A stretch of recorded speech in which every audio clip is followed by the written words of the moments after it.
On the night of February 10, 2023, South African rap superstar AKA had no idea that his final walk outside a restaurant in Durban would become one of the most shocking moments in South African music history. Within seconds, gunshots rang out. The award-winning rapper collapsed on the street alongside his close friend, Tebelo Tibbs Motswane. The attack stunned the nation and quickly made headlines around the world. Welcome to the channel.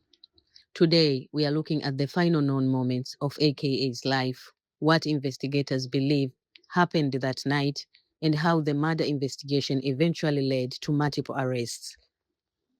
Before we begin, don't forget to like this video, subscribe to the channel, and turn on notifications for more true stories and documentary-style videos. Kenan Jared Forbes, better known as AKA, was born on January 28, 1988, in Cape Town, South Africa. Over the years, he became one of the biggest names in African hip-hop. His music reached millions of listeners, and he earned numerous awards while building a successful career that lasted more than a decade. By early 2023, AKA was preparing for another major chapter in his career. He had recently released new music and was promoting his upcoming album. Fans were excited to see him returning to the stage. On Friday, February 10, AKA traveled to Durban for a series of promotional events and a nightclub performance scheduled for later that evening. According to reports, he spent part of the day meeting friends and business associates. Everything appeared normal. As night fell, AKA and several companions gathered at a popular restaurant on Florida Road, one of Durban's busiest entertainment areas. The group enjoyed dinner and spent time talking before getting ready to leave. Security cameras later showed people entering and leaving the restaurant throughout the evening. Nothing appeared unusual. Shortly before 10 p.m., AKA and his close friend, celebrity chef and entrepreneur Tebelo Tibbs Motswane walked outside. The group stood on the sidewalk near the restaurant, greeting friends and speaking with people nearby. Then, according to police, two armed men approached the group on foot. Investigators say the suspects walked toward AKA before opening fire at close range. Witnesses were left in shock. Within moments, the attackers fled the scene.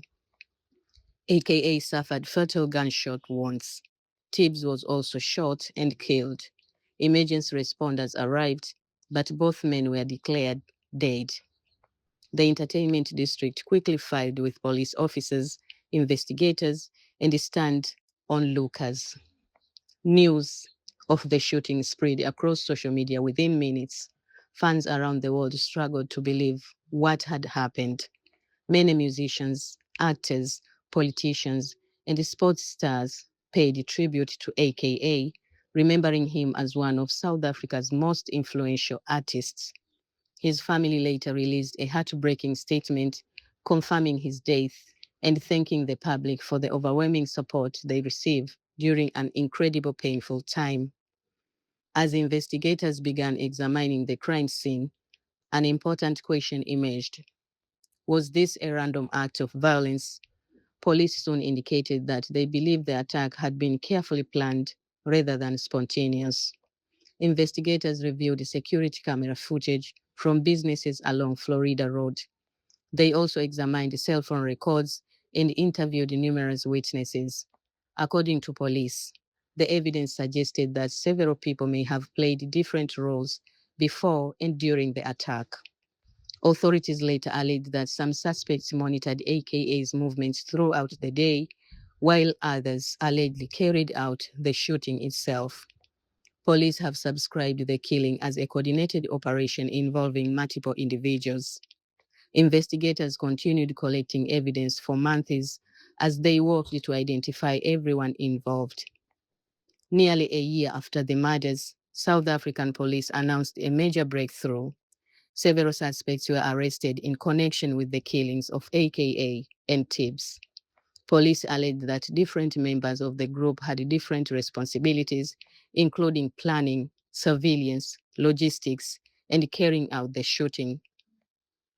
The suspects appeared in court facing charges including murder, conspiracy to commit murder, unlawful possession of firearms, and ammunition related offenses. However, it is important to remember that under the law, every accused person is presumed innocent unless proven guilty in court. Since the arrest, the case has continued through the South African court system.